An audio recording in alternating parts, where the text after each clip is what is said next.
selalu gerakannya itu berlawanan dengan jarum jam ya, yang positifnya. Kalau sudutnya searah jarum jam itu negatif itu. Jadi yang ini itu mungkin minus 30 derajat mungkin ya. Seperti itu. Jadi kalau yang mau positif harus berlawanan dengan arah jarum jam. Oke. Jadi di sini kita ketemu lagi dengan rumus Pitagoras. Betulnya. Karena kita membangun konsep jarak itu kan dari Pitagoras. Nah, sekarang konsep jaraknya itu dikembangkan untuk membuat lingkaran. Nah, ini dia ya, untuk bikin lingkaran, dan dari lingkaran inilah kita mulai berkenalan dengan sudut. Nah, ada sudut 30 derajat, 60 derajat, segala macam itu kita bisa peragakan dengan lingkaran. Oke, dan sebetulnya elips, parabola, hiperbola itu sebetulnya urusan mirip dengan lingkaran, ya, yaitu titik-titik dengan jarak yang sama antara, ya. Jadi kayak elips dan parabola, hiperbola, segala macam itu adalah nanti di pelajaran selanjutnya barangkali ya kita akan tengok itu tak lain adalah titik-titik, himpunan titik-titik yang berjarak sama antara satu titik di sumbu X dan sebuah garis yang sejajar dengan sumbu Y. Nah itu dia. Ya, jadi ambillah sebuah titik di sumbu X, kemudian ambillah sembarang garis yang sejajar dengan sumbu Y. Maka kalau kamu bikin titik-titik yang berjarak sama ke titik tadi, ya, dan ke garis, ya. Jadi saya gambarkanlah ya, biar nggak terlalu abstrak, ya. Misalkan ini ada titik sembarang, kemudian ini ada garis, ya. Kalau saya ambil titik di sini, ini jaraknya ke sini dengan jaraknya ke sini sama nggak? Nah, ini kan jarak antara dua titik ini, ya. Cari lagi yang jaraknya sama, jaraknya sini dengan jaraknya sini sama nggak? Nah, kayak gitu, ya. Dan itu nanti ternyata itu akan menjadi elips, ya. Kalau jaraknya sama, kalau jaraknya kurang gimana? Kalau jaraknya lebih gimana? Nah, itu akan menjadi parabola atau hiperbola. Ya, jadi elips itu ternyata ada konsep jarak juga. Jadi lingkaran ada konsep jarak, elips ada konsep jarak, parabola ada konsep jarak, hiperbola ada konsep jarak. Semuanya pakai konsep jarak. Ya, jadi himpunan titik-titik yang berjarak sama antara ini dan ini, himpunan titik-titik yang berjarak kurang dari ini dan ini, himpunan titik-titik yang lebih besar dari ini dan ini, kayak gitu itu. Kalau diteruskan, itu akan menjadi titik-titik yang kita akan sebut berturut-turut, ada kalanya muncul lingkaran. Kalau titiknya selalu berjarak sama dengan himpunan dengan suatu titik tertentu, ya, bisa menjadi elips. Kalau jaraknya sebuah titik dengan titik tertentu, ya, sama dengan jaraknya dengan garis tegak lurus tadi itu loh, yang sejajar dengan sumbu Y, itu akan menjadi elips itu, ya. Demikian pula hiperbola itu kalau lebih kecil, kalau lebih besar menjadi parabola, segala macam lah, ya. Ada lebih kecil, ada lebih besar. Nanti mungkin kalau ada kesempatan kita akan ketemu lagi dengan idenya. Tapi yang penting dari awal itu kita dikawal oleh Pitagoras, ya, dikawal oleh Pitagoras, sehingga padahal satu-satunya ilmu yang terbawa dari SMA ke sini itu mulainya kan dari Pitagoras kan, ini bukan satu-satunya sih, ya. Tapi yang paling mudah Anda cerna lah, ya. Ya, ada persamaan garis, ada persamaan lingkaran, mungkin Anda udah tahu, persamaan elips juga mungkin Anda udah tahu. Tapi paling tidak ada satu konsep di pelajaran SMA yang akan terus-menerus mengawal kuliah kalkulus kita itu, ya. Ilmu itu harus punya pijakan seperti itu. Jadi pijakan kita itu Pitagoras, ya. Pijakan kita itu adalah Pitagoras, karena di situ akan ada unsur jarak seperti itu. Nanti dengan jarak yang macam-macam kita bisa mendefinisikan banyak hal.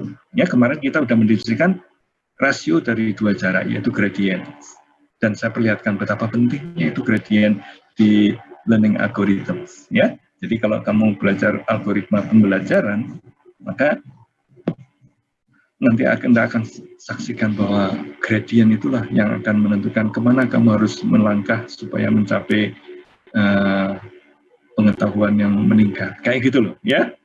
Jadi learning itu kan meningkatkan ilmu pengetahuan. Jadi nanti updating dari ilmu itu dilakukan oleh gradient. Gradient itu akan menentukan kamu harus melangkah ke kiri atau harus melangkah ke kanan. Kayak gitulah ya, positif atau negatif.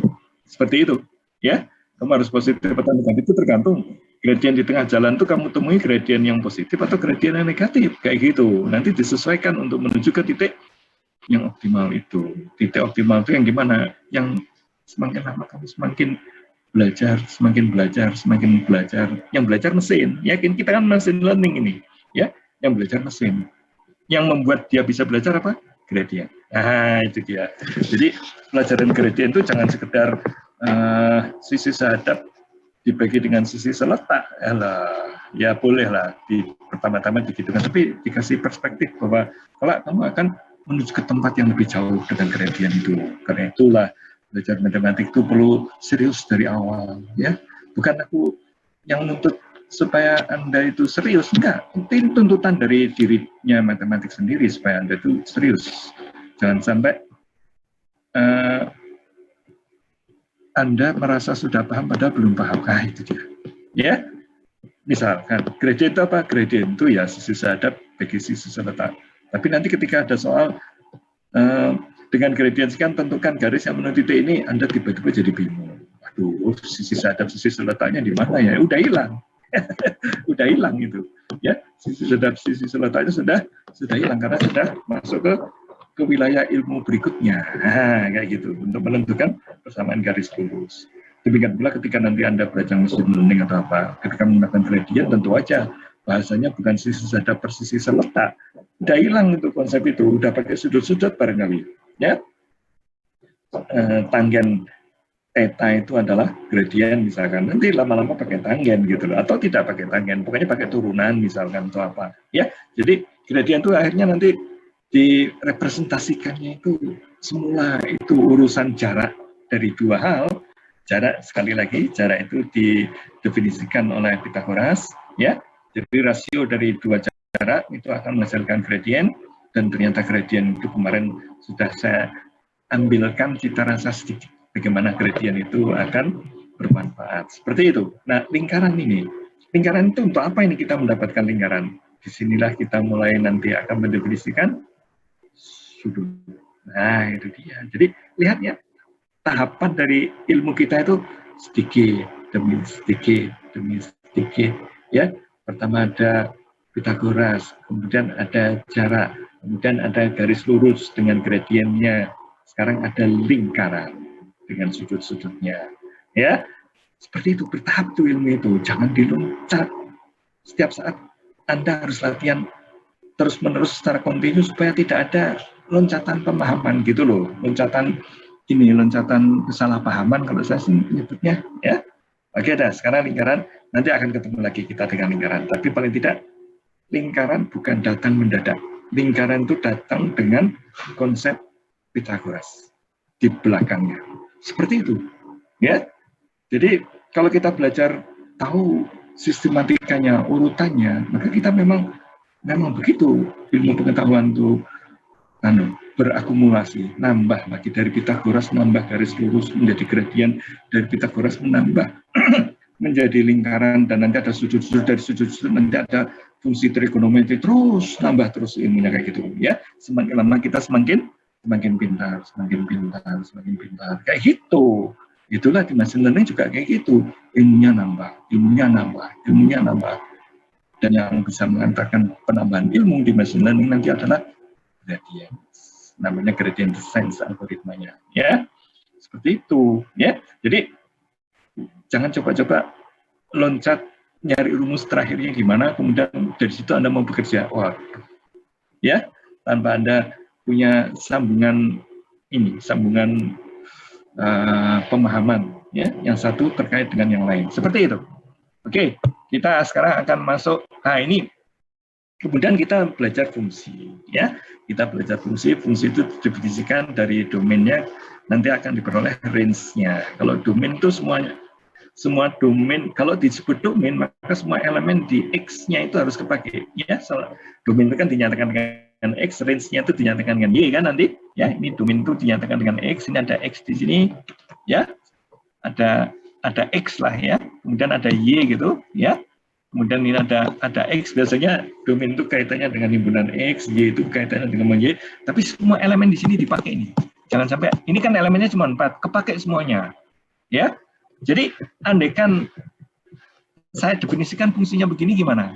Semua larinya ke sini. Nah, ini larinya ke sini semua. Ini fungsi nggak? Ini fungsi. Walaupun ini nggak kepake, gitu loh.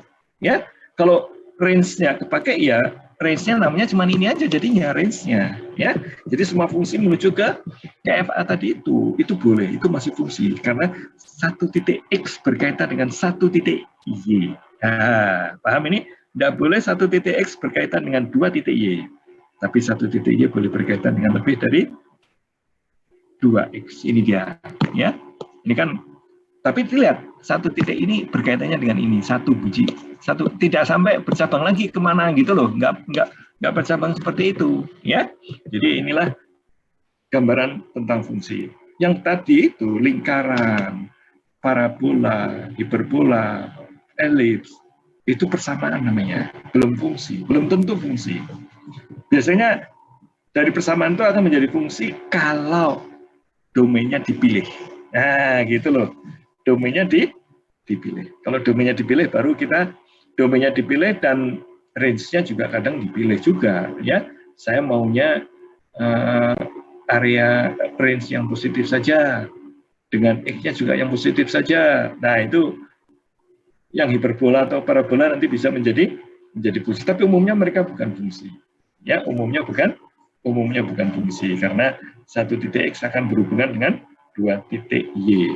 Nah, itu kan bukan fungsi. Jadi bedakan ya antara Anda disuruh menggambar grafik persamaan, Anda disuruh menggambar grafik fungsi, itu dua hal yang beda.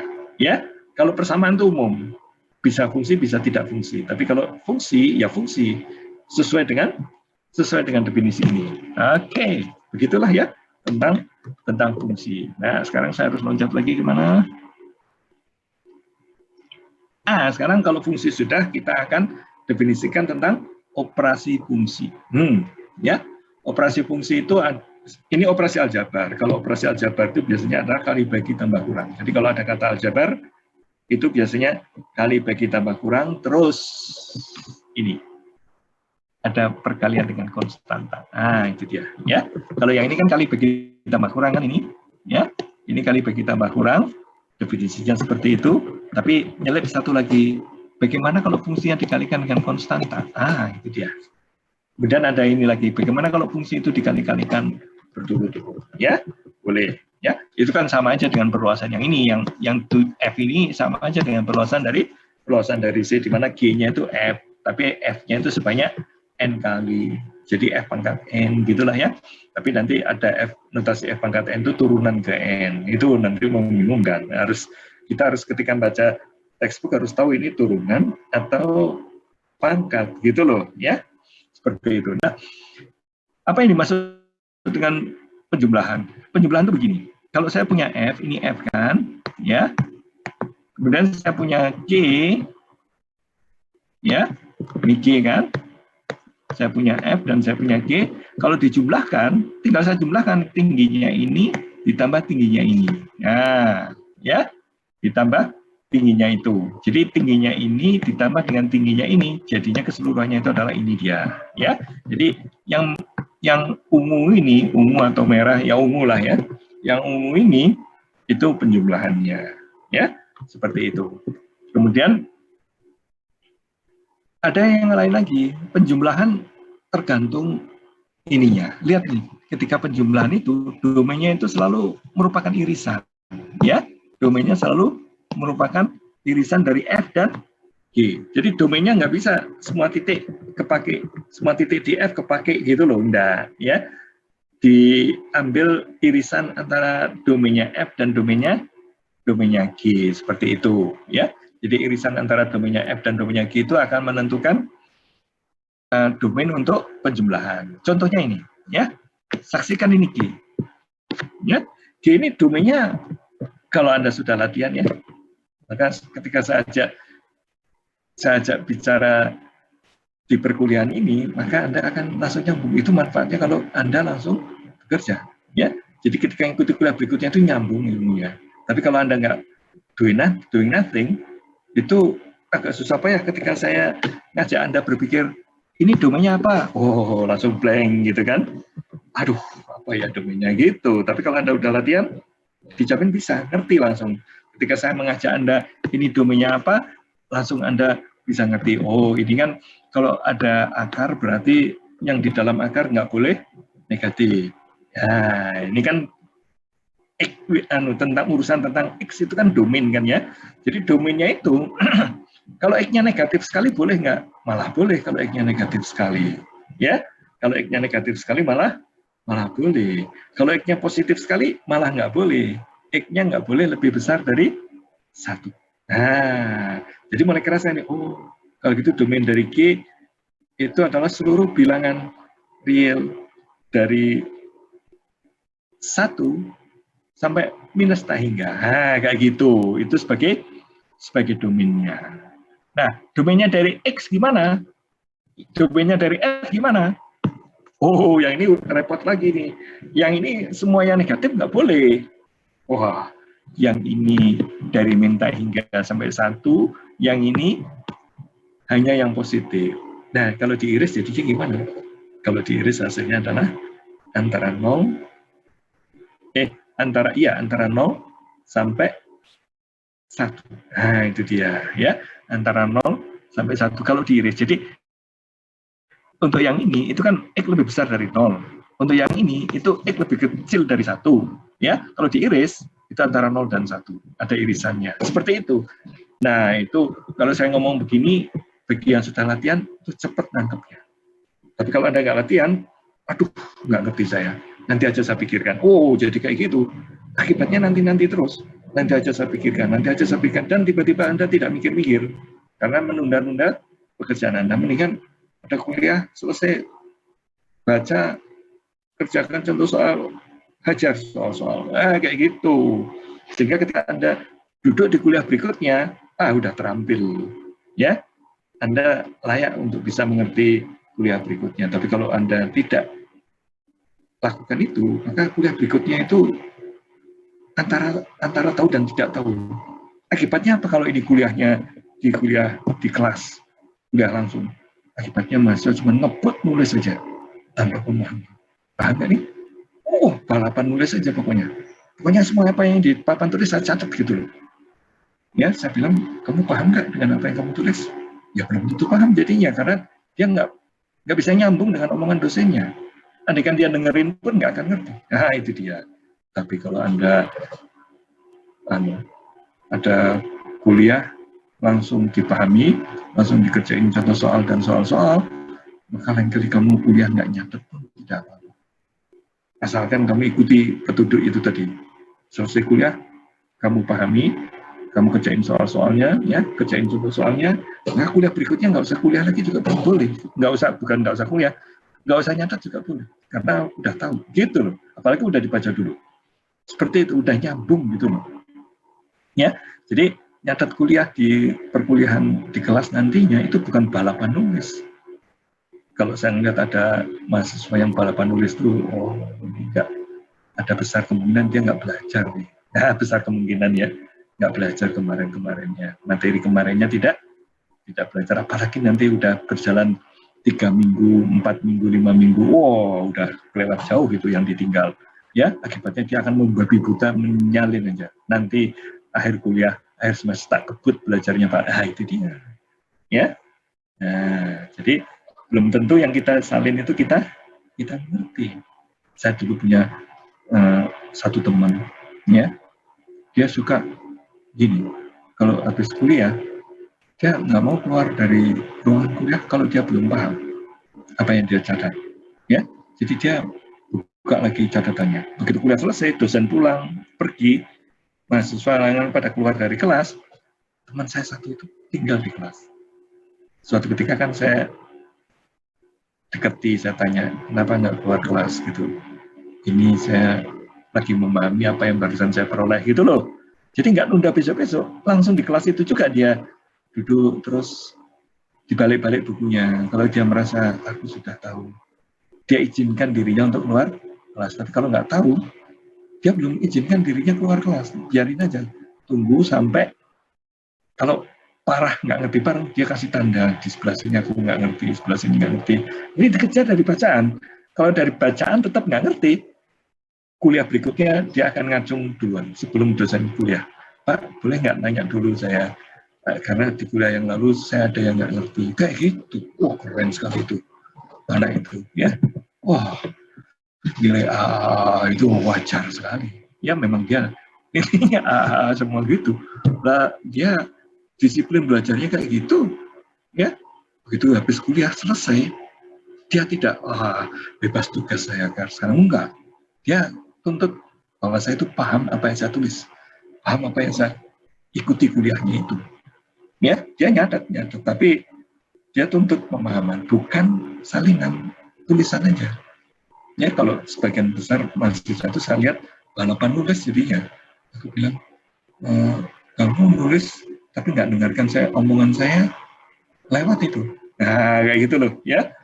Kamu nulis, kalau lagi konsentrasi nyatet tulisan dari papan tulis, dengan kita nggak dengerin dosen, ya. Pada saat itulah kita kehilangan kejelasan, kehilangan uraian yang akan memudahkan kamu belajar berikutnya harusnya. Ya kalau kita belajarnya teratur kayak gitu ya, itu pelajaran berikutnya itu jadi masuk gitu loh.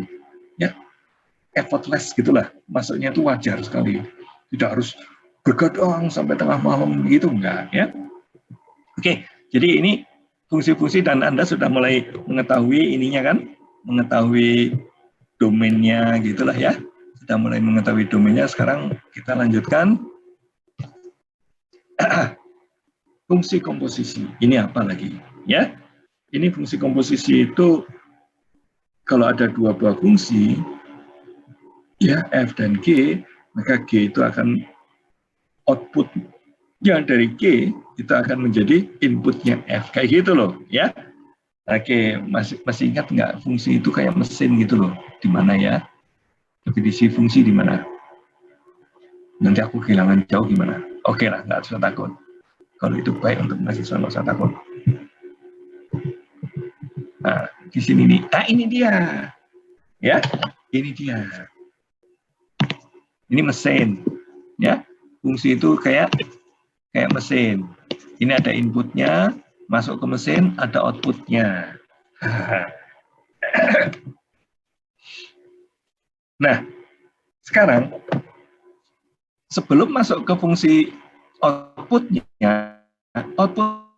itu akan masuk ke mesin lagi gitu loh. Itu fungsi komposisi itu, ya.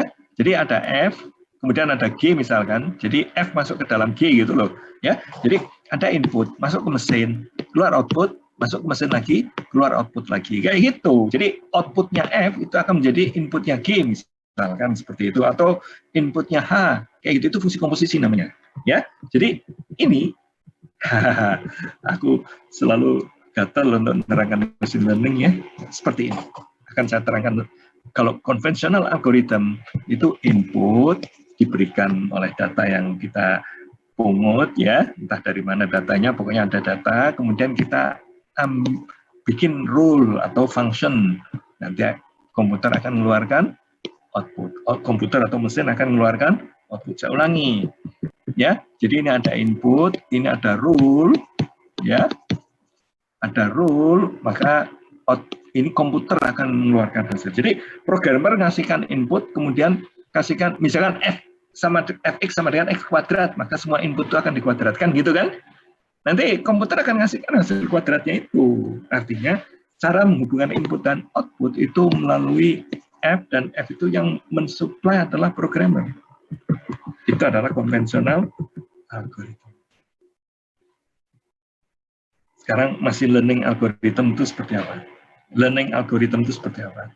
Kalau learning algorithm diberikan input, diberikan output, tolong carikan F-nya. Itu dia.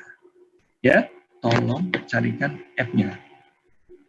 Nanti mestinya caranya gimana dong? Ya kamu belajar dong. Nah, kayak gitu kita bilang. Ya, kamu belajar dong. Itulah learning. Ya. Nah, jadi ini nantinya akan dijalani melalui proses learning itu tadi. Nambah ilmu lagi, nambah ilmu lagi, nambah ilmu lagi. Sehingga input dengan outputnya itu akan pas nantinya. Ketika input menghasilkan output melalui app yang ketemu itu pas jalannya. Ya, kalau tadi kan input, programmer ngasih rule, kemudian mesin akan ngasih output. Sekarang mesin learning terbalik. Input dan output sudah dikasihkan. Ya, kemudian mesin akan mencarikan atau algoritma akan mencarikan, tolong carikan app yang akan menghubungkan input dengan output. Carikan app. Jadi rule-nya belum diketahui, app-nya belum diketahui. App-nya itu yang akan mencari mesin. Pada saat itulah cara mencarinya gimana? Dengan belajar. Karena itulah disebut learning algorithm. Itu adalah tujuannya adalah mencari F. Ya, mencari F. Kenapa? Apa jaminannya bahwa F akan ketemu? Ada jaminannya. Jaminannya adalah Universal Approximation Theorem. Itu yang akan menjamin F-nya akan ketemu kalau kamu tempuh perjalanan ini. Seperti itu. Ya. Oke, jadi baru belajar fungsi aja, saya sudah mulai gatel untuk menerangkan bedanya fungsi biasa dengan fungsi yang ada di mesin learning. Ya, jadi mesin learning itu tujuannya adalah carikanlah F, gitu loh kasarnya. Jadi apa yang kamu ketahui? Aku punya input, aku punya output. Tolong carikan hubungan antara input dan output. Wah, ya. Jadi misalkan aku punya kelembapan, aku punya curah hujan. Aku punya kelembapan, aku punya suhu atau temperaturnya di lingkungan di Bandung misalkan. Tolong carikan hubungan antara ketiga itu tadi. Ada kelembapan, ada suhu, ada apalagi curah hujan. Kaitkan dengan banyaknya penderita demam berdarah. Wih, ya. Jadi di sini ini adalah iklim, ya, cuaca gitulah ya.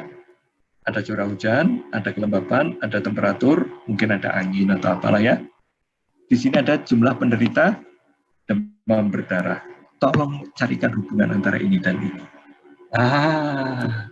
Kalau cara konvensional, aku punya cuaca, saya masukkan ke dalam rule, saya akan dapatkan output. Output ini saya harapkan sama dengan outputnya demam berdarah. Kayak gitu. Sekarang dibalik. Saya punya data cuaca, saya punya data demam berdarah, tolong carikan hubungan antara cuaca dengan demam berdarah. Seperti itu loh mesin learning itu. Carikan F-nya. Kayak gitu. Ya. Indah ya. Jadi, Anda belajar kalkulus tapi seperti belajar belajar kalkulus seperti belajar mesin learning ini jadinya. Oke deh. Mana tadi? Kita nyampe mana tadi? Operasi. Operasi udah ya. Operasi udah. Oke, operasi udah. Kita tadi barusan masuk ke ini fungsi komposisi. Ya. Ini X dimasukkan ke mesin.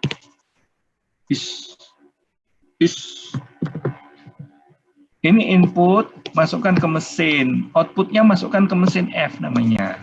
Ya, hasilnya adalah FGX. Jadi X masuk ke mesin G, hasilnya adalah GX. GX masuk ke mesin F, hasilnya adalah FGX. Itulah ditulisnya kayak gini boleh.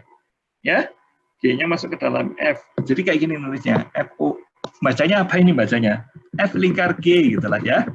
Atau FOG, mau yang mana? Ini bacanya F lingkar GX atau ya kalau mau gampang ya FOG. kayak O soalnya ya. Ini kan lain dengan O ini loh. Ya, ini kayak lingkaran ini. Jadi F lingkar G, ya, F lingkar GX gitu loh. Ya, tapi kalau kamu pengen cepet ya Fox X. Kalau pengen cepet FOG gitu loh. Boleh aja. Yang penting kamu ngerti maksudnya. Yang penting maksudnya itu adalah X masukkan ke mesin G menjadi GX, masukkan ke mesin F jadi FGX gitu. Ya, seperti itulah kisahnya. Nah, domainnya tentu domainnya itu pertama-tama ini kan domain harusnya kepakai semua katanya gitu kan ya. Tapi ini karena fungsi komposisi ketika masuk G itu outputnya itu harus merupakan domain dari hasil akhirnya RFOG itu. Ya, akibatnya apa? Akibatnya ketika mau menentukan domain yang tadinya warna pink, sekarang domain kita itu hanya warna hijau.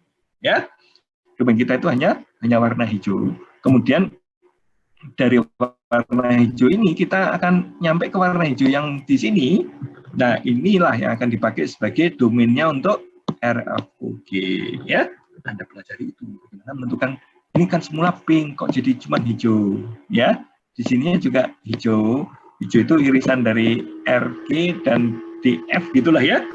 Itu akan menghasilkan hijau juga ya. Jadi dari hijau ke hijau ke hijau gitu lah. Ini ada hijau ke hijau ke hijau gitu ya.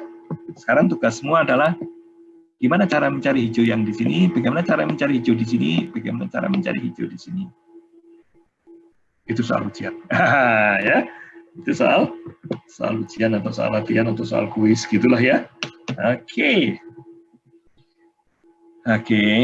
Ini dia ya. Ini adalah semua titik yang bersifat seperti ini. Nah, ya. Agak abstrak kan? Ya memang. Kuliah kita itu mula-mula si Pitagoras masih bisa dilihat. Ya. Tapi ketika semakin maju kok semakin abstrak ya. Kalau kamu nggak belajar secara tertib, membaca kayak gini aja susah payah ngertinya. Ya. Seperti itu kira-kira kenapa dibutuhkan belajar keteraturan belajar supaya ikut kuliah berikutnya itu ngerti gitu. Ya. Nah, ini dia ya. Kalau GX-nya itu kan tadi sudah dibilang, ini itu X-nya itu tentu tidak boleh negatif. Ya. Min setengah masih nggak boleh juga. Ya, X-nya itu harus nggak boleh negatif aja. Positifnya pun boleh bebas ini. Yang penting nggak boleh negatif ya. Negatif nggak boleh. Berapa lagi yang nggak boleh? X0 nggak boleh. Ya, X0 nggak boleh. X min setengah nggak boleh. X min 3/4 nggak boleh. Jadi antara 0 dan 1 itu nggak boleh. Harus lebih besar dari 1. Ya, ini dia. Ya, jadi di sini domainnya itu harus lebih besar dari 1. Kayak gitu. Mulai kamu sedikit demi sedikit, kalau di sini, ini aslinya kan untuk X berapa aja gitu loh. Ya, aslinya untuk X berapa aja. Tapi karena kita sudah dibatasi oleh ini, maka ketika masuk ke sini itu bukan seluruh. Ini kalau yang ini itu dari min tahingga sampai tahingga ini. Ya, itu dari min tahingga sampai tahingga. Tapi nggak boleh kayak gitu. Di sini nilai X-nya itu berapa ini? Nah, nggak pernah negatif ini, ya, nggak pernah negatif, ya. Jadi mulainya dari berapa? Dari 1, ya. Ini kan kalau X-nya sama dengan 1, ini kan 0. Oh, mulainya dari 0 malah, ya. Mulainya dari 0. Jadi yang tadinya ini mulainya dari min tahingga sampai tahingga, akhirnya Anda batasi bahwa domain dari sini itu nggak boleh dari min tahingga. Walaupun ininya kelihatannya min tahingga, tapi karena ada kehadiran ini, itu harus lebih besar dari 0. Positif aja. Nah, itu dia. Ya. Nah, rangkaian begini itu Anda harus latihan. Nggak bisa hanya dengan dengerin kuliah tiba-tiba kamu pinter. Nggak bisa lah, nggak ada itu. Ya, ini latihan musik komposisi, kerjain aja. Ya. Oke, nah sekarang topik lain. Ini topik tentang apa yang terjadi kalau kita melakukan penambahan terhadap fungsi X, penambahan atau pengurangan ya. Jadi ini kalau saya tambah dan saya kurang, apa yang akan terjadi? Kalau saya tambah ya, tambah dengan K, ya setiap ini ditambah dengan K. Ini tak tambah, titik yang di sini saya tambah dengan K, titik yang di sini saya tambah dengan K, titik yang di sini saya tambah dengan K, titik yang di sini saya tambah dengan K, ya. Jadi semua titiknya itu akan ditambah hasilnya ya. Ini kan semula efeknya ini, ya. Ini efeknya, ya. Jadi semua titik kan tadinya X-nya dari sini kan, titik-titik di sini naik ke atas sini. Kalau saya tambah dengan K ya jadinya ke sini, ya. Yang sini juga semula efeknya segini. Kalau saya tambah K jadinya ke sini gitu loh, ya. Jadi penambahan dari K itu akan melakukan pergeseran ke atas. Nah, ini dia, ya. Ini akan menggeser ke atas. Tapi kalau saya kurangi, itu akan menggeser ke bawah. Ya, seperti itu kisahnya. Oke, nah sekarang kalau pergeseran ke kanan dan ke kiri, kalau tadi kan atas dan bawah. Kalau ke kanan ke kiri itu dipegang oleh X. Ya, dipegang oleh X. Cuman sekarang agak aneh ini. Tapi kalau Anda mulainya dari coret-coret di kertas HVS-mu, itu mungkin akan ngerti kamu. Ya, jadi caranya gini. Caranya kamu mulai ambil fungsi yang paling sederhana, fx sama dengan x. Kemudian kamu ambil lagi fungsi yang sederhana berikutnya, fx sama dengan x kuadrat, dan mainkan ini. Ya, dari permainan itu kamu akan paham ceklek gitu loh. Beda dengan kalau kamu hafalkan. Ini bisa dihafalkan. Ya, ini bisa dihafalkan, tapi saya tidak nyuruh kamu menghafalkan. Yang saya suruh adalah kamu punya fx, ya, efeknya seperti apa, Pak? Suka-suka kamu. Garis lurus kayak gini juga boleh. Ini fx sama dengan x itu yang paling gampang. Kalau ini udah bisa, ya, x-nya itu kamu coba gambar. Kalau setiap kali x-nya itu kamu kurangi dengan bilangan sama dengan 1 misalkan. K-nya sama dengan 1. Ya, nanti kamu akan dapatnya gimana? Ternyata itu dengan kata lain adalah bergeser 1 ke sini. Ya, kalau dikurangi. Nah, itu dia. Kalau kamu nggak lakukan coret-coret di kertas HVS pun tadi itu, ya, maka kamu terpaksa harus menghafal. Coba ini baru pelajaran melangkah sebentar aja udah banyak hafalan nanti kamu. Tapi kalau kamu kerjakan soal, dan kerjaan soal itu kalau bisa kamu paham dulu ini apa sih sebetulnya. Nah, perjalanan untuk paham itu tadi langkahnya. Cobalah dulu untuk fx sama dengan x. Kemudian jalankan ini. K-nya 1 aja. Kalau ini K tak tambahi 1, setiap kali saya mau misalkan, tadinya saya punya F1, itu kan sama dengan 1. Kalau F1 tambah 1, itu akan menjadi 2. Jadi cepat tinggi kan kalau di angka 1, ya. Kalau di angka 1, jadi cepat tingginya, gitu loh. Ya, seperti itu Anda amati. Ya, Anda amati. Nanti dari pengamatanmu itulah nanti kamu akan menyimpulkan bahwa ini tuh akan bergeser ke kanan, ya, bahwa yang seperti ini tuh akan bergeser ke kanan, yang seperti ini akan bergeser ke kiri. Itu hanya bisa dilakukan dengan eksperimen, ya. Bahkan nggak punya laboratorium, ada namanya kertas satu rim, itulah tempat eksperimen, ya. Jadi kertas satu rim itu memang betul-betul diperlukan. Jangan sampai nggak habis itu kertas satu rim dalam 1 semester. Harusnya mungkin beli lagi gitu. Artinya kamu kurang. Kertas satu rim itu kurang. Ya, tapi kalau 1 semester bisa 1 rim itu hebat sekali menurut saya. Ya, menurut saya hebat sekali. Jadi kalau 500 halaman dibagi 15 minggu, itu kan sekitar 30 lembar kamu seminggu. Wow, kalau kamu bisa 30 lembar seminggu, itu kertas satu rim habis itu. Kira-kira, ya? Atau 35 lembar. Nah, oke deh. Tapi kalau kamu kurang dari itu, ya nggak habis. Oke, ya. Jadi ini yang saya maksudkan tadi itu. Cobalah semua ini itu kamu pakaikan. Ini fungsi sulit ini kalau menurut saya. X kuadrat itu udah ada ininya itu sudah terlalu cepat melangkah. Tadi saya sarankannya jangan begitu. Mulai dari fx sama dengan x, ya. Kemudian fx sama dengan x kuadrat. Udah 2 aja, ini aja dulu. Jalankan. Kemudian kamu simpulkan sendiri ini itu tanpa menghafal. Ya. Jadi inilah caranya kenapa kuliah saya itu tidak ingin kamu menghafal itu, inginnya kamu itu paham, bukan menghafalkan. Aku bilang ini itu bisa dihafalkan. Ya, bisa dihafalkan, tapi kan hafalan itu kan kalau kamu capek di ujian banyak menghafal, ketika di ujian tuh hafalanmu itu lupa semua. Ya, itu dia celakanya hafalan. Dan masa sih kuliah ratusan rumus mau dihafalkan? Kalau modalmu itu menghafal, waduh, susah sekali belajar kamus.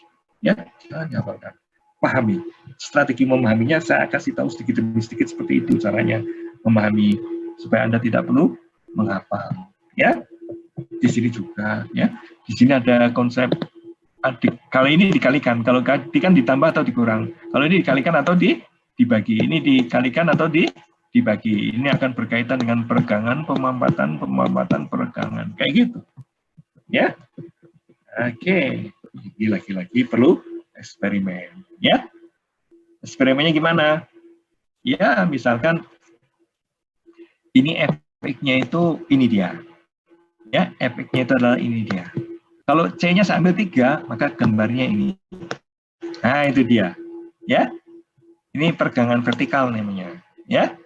Pada arah vertikal. Ini karena dikalikan dengan 3 itu tadi. Ya. Kalau dibagi dengan 3, itu akan seperti ini jadinya. Akan kompres seperti ini. Anda bisa lakukan dengan contoh soal yang tadi saya bilang itu fx sama dengan x, fx sama dengan x kuadrat, dari 2 itu aja kamu eksperimen. Ya, jadi nanti kalau ujian lupa, strateginya gimana? Memanggil ingatanmu fx sama dengan x atau fx sama dengan x kuadrat. Mungkin lama-lama Anda tidak perlu yang fx sama dengan x. Aku butuh yang fx sama dengan x kuadrat aja. Kamu panggil dengan fx sama dengan x kuadrat. Oh, aku tahu. Ini bergeser ke atas, bergeser ke bawah, bergeser ke kiri, bergeser ke kanan. Ini pemampatan, ini peregangan. Oh, boleh. Modalmu adalah fx sama dengan x kuadrat itu aja dulu. Nah, kalau di sini agak rumit sedikit. Ada fx ini kan agak sulit juga nanti gambarnya. Kalau seperti ini cari yang gampang lah. Yang gampang yang kamu mudah mengerti. Itu dia, ya.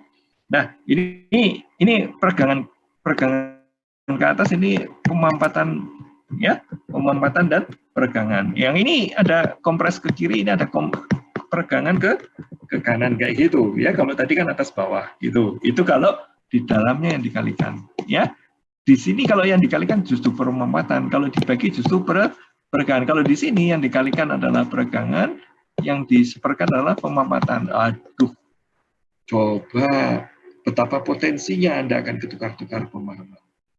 Ya, betapa besar potensinya Anda akan mengalami kegagalan untuk mengingat-ingat itu. Tadi sudah di berapa yang diingat tadi?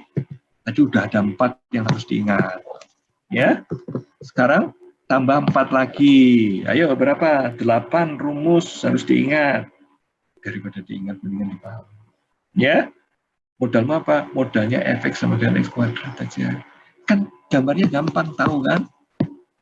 Ya, kalau digeser ke atas ke sini, ya, digeser ke bawah ke sini, ya, digeser ke kanan ke kiri gimana? Kalau geser ke kanan ke sini, digeser ke kiri ke sini, kayak gitu aja kalau fx sama dengan x kuadrat. Kalau dimampatkan gimana? Kalau dimampatkan semua gini jadi kurus begini. Kalau diregangkan gimana? Jadi lebar begini. Seperti itu, ya. Cukup kamu modalmu itu cari fungsi yang paling gampang, kemudian Anda saksikan apa maksudnya dari ke-8 pengertian tadi itu. Ya, 8 pengertian tadi itu gimana? Itu ini ada 2, ini ada 2, ada 4 yang harus kamu ketahui. Ini ada 4 lagi. Aduh, 8. Itu kalau dimasukkan ke kepala untuk dihafalkan, aduh sengsara lah hidupmu nanti. Ini baru kuliah kedua aja masa harus ada 8 rumus sih yang harus saya hafalkan. Ini tambah 2 lagi nih, ayo. Ya, ini pencerminan sekarang. Kapok nggak kamu kalau kamu selalu menghafal?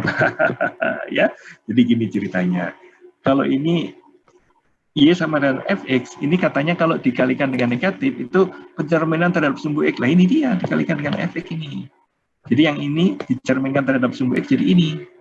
Kalau yang di dalamnya yang saya negatifkan, itu pencerminan. Ini dia, der. Tapi nggak boleh terlalu ke kiri. Ini batas, oh boleh ya, dicerminkan. Jadi yang semula ini dicerminkan oleh sumbu Y, jadi gini, kayak gitu. Nah, kalau kamu mau, dengan yang tadi itu, ya gambarnya begini.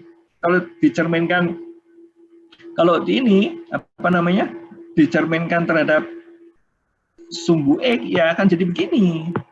Ya, kalau dicerminkan terhadap sumbu Y, jadi kemana? Ya, tetap seperti dirinya sendiri. Fungsi genap karenanya. Ya, fungsi genap. Karena F min X sama dengan Fx, gitu loh. Fungsi genap kan kayak gitu. Ini kalau dicerminkan terhadap Y, ya sebelah sini, yang sini dicerminkan sebelah sini, jadi tetap utuh. Ya, tidak akan mengalami perubahan kalau dicerminkan terhadap sumbu Y. Nah, itu tadi. Ya, jadi modalmu apa untuk belajar? Cukup modalnya. Ini kemana-mana kamu bawa. Ya, untuk mulai memahami tentu nanti di soal-soal yang fx sama dengan x kuadrat itu misal kamu jadi x kayak gini atau yang seperti ini loh. Oh, tiba-tiba udah semakin serem kalau ini kamu mulainya dari sini, gambarnya aja kamu udah kebingungan nih gambarnya gimana saya. Ya, carilah fungsi yang cukup kompleks. Kalau fx sama dengan x mungkin terlalu sederhana. Karena itu saya minta fx sama dengan x kuadrat. Nah, itu dia. Ya, sehingga nanti kamu bisa ngerti bahwa fx sama dengan x kuadrat kalau mau dikalikan setengah efeknya akan gimana, kalau dikalikan 2 efeknya gimana, kalau fx sininya yang saya setengahkan x-nya kuadrat akan jadi gimana, ya. Anda akan belajar itu semua dengan coba-coba sendiri. Ini coba lihat, saya nyoret-nyoret ke sini itu kan kalau di kertas sudah 1 lembar kali, ya, jadi 1 lembar sudah sukses kamu pakai, ya lembar belakangnya belum, Mbak, ya lembar belakangnya sebentar lagi dibalik, kayak gitu. Jadi untuk belajar gunakan kertas, ya, untuk ngerjain contoh soal gunakan kertas, untuk ngerjain soal-soalnya sendiri gunakan kertas itu, lama-lama habis kertas itu, ya, jangan sayang, udah ditargetkan 50.000 untuk menuju nilai A, jangan sayang, ya. Nah, ini dia yang Oke, jadi kalau ini dikalikan dengan faktor 2 ini, ya dikalikan aja. 2 pangkat 4 berapa? 4, 8, 16. Ya ini ada kan 16. 2 pangkat 3 berapa? 8. 8 kali 4 berapa? 32. Ya. Nah, jadi ini dikalikan 2. Kalau dikalikan min 2 gimana? Dikalikan min 2 ini jadi tetap 16, yang ini pangkat 3 kan jadi positif itu, yang tadinya ya, yang ini tadinya positif jadi negatif karena itu nanti akan dicerminkan terhadap sumbu y-nya kayak gitu, ya. Kalau ini dari sini ke sini itu dimampatkan. Oke, jadi konsep pemampatan, konsep pencerminan itu lebih baik dilakukan dengan coba-coba. Ya, tapi contoh soal ini itu akan terlalu membingungkan Anda gimana caranya gambar itu, ya. Ini mungkin sudah nanti di pelajaran selanjutnya kamu ininya apa aja kamu akan bisa gambarnya. Nah, itu dia. Tapi nanti jangan sekarang, ya. Nanti jangan sekarang supaya kamu belajarlah bahwa ini yang semula kelihatan sulit itu setelah kita punya ilmu yang jauh itu nggak sulit-sulit tambah. Kayak gitu loh, ya. Seperti itu. Tapi daripada kamu ngambil yang pangkat 4 kayak gini, saya sarankan apa tadi? Kuadrat. Mainkan itu. 10 rumus kan ya? Ada 10 rumus. 10 rumus yang tadi itu kamu mainkan. Nah, ini ada 4, ya. Kemudian ini ada 4, 8 kan? Ini ada 2, 10. Langsung dimainkan dengan fx. Mainkan sendiri, jangan saya yang suruh mainkan, nanti waktunya habis. Ya, mainkan sendiri. Ya, tulis sendiri. Ya, cek. Tanganmu harus bergerak gitu, ya. Ini contoh soalnya pakai terus, ya. Aduh, saya nggak punya ide bagaimana. Ya, saya nggak punya ide gimana sih membuat gambarnya kayak gitu. Karena itu jangan ambil yang contoh yang seperti ini. Ini contoh yang akan bersifat umum lah, ya. Ini ada dimampatkan, dicerminkan, semuanya itu bisa Anda lakukan dengan x kuadrat tadi itu. Sekarang kita kembali. Tadi kan kita bikin lingkaran dengan apa namanya? Dengan prinsip trigonometri, yaitu trigonometri ada jarak. Sekarang jarak yang seperti apa? Jarak yang tetap dari satu titik itu akan menghasilkan lingkaran, ya. Jadi ini adalah titik-titik yang berjarak sama ke sini. Itu akan menghasilkan lingkaran. Oke. Ya. Jadi jarak ya yang berjarak sama itu, ya, ini kan semula untuk menghasilkan bahwa jarak dari sini berapa jaraknya, jarak dari sini ke sini berapa jaraknya, jarak dari sini berapa jaraknya, dari sini ke sini berapa jaraknya, kan pakai Pitagoras kan, ya. Nah, ini kita jamin bahwa jarak ini sama ya. Kalau kita pakai jangka ya gampang ya, tapi paling tidak kita punya pengertian dulu sebelum kita menggambarnya ya. Nah, oke. Nah, sekarang setelah kita mendapatkan Pitagoras, jarak, ada konsep rasio dari dua jarak yaitu gradien ya, yang akan sangat berpengaruh nanti ketika belajar machine learning ya atau deep learning. Sekarang kita masuk ke trigonometri. Dari lingkaran inilah kita mendefinisikan sudut ya. Jadi ini semua ini sudutnya adalah 360 derajat.